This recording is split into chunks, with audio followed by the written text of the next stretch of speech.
Ang susunod na programa ay rated PG. Ito ay nangangailangan ng patnubay at gabay ng magulang para sa mga batang manunood.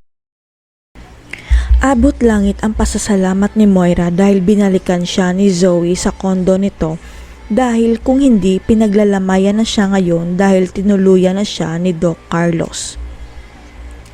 Hindi matatanggap ni Doc Carlos na siya ang itinuro ni Moira na mastermind sa pagkidnap at pagpatay kay Lolo Pepe kaya bilang ganti pauunahin niya si Moira sa impyerno.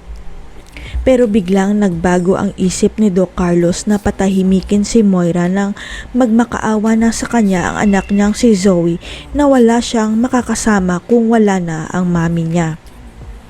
Ang akala ni Moira na sa kanya na ang huling halakhak dahil hindi siya tinuluyan ni Carlos. Ang hindi alam ni Moira at Zoe, nag-iisip na si Carlos kung kakampi ba siya kay Giselle. Walang choice si Moira kundi ang makonfine siya sa Apex dahil nasaktan siya ni Carlos. Kaya nasa iisang ospital na sila ngayon ng mortal niyang kaaway na si Lynette. Walang kamalay-malay si Moira at Zoe na narinig lahat ni Doc Antonio ang usapan nila sa loob at laking gulat ni Doc Antonio na ibibigay ni Zoe ang sarili niya sa Star Witness. Tumigil ang mundo ni Doc Antonio dahil hindi siya makapaniwala na magkasabwat pala si Zoe at si Moira sa pagkidnap kay Sir Pepe at ginagamit lang nila ang Star Witness na si Dax.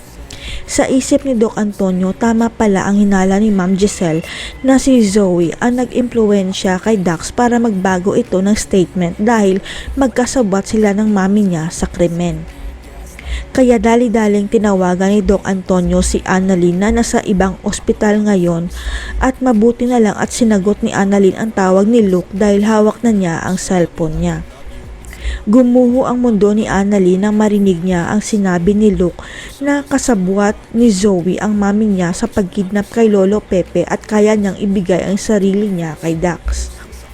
Hindi matanggap ni Annalyn na magagawa pala ni Zoe na saktan ang Lolo Pepe nila. Ang problema, hindi makalabas ng ospital si Annalyn dahil na-lockdown sila dahil sa epidemya. Si Annalyn kaya maglalantad na kasabwat si Zoe sa pagkidnap kay Lolo Pepe. Makaligtas kaya si Annalyn, Zoe at Lyndon sa epidemya? Abangan.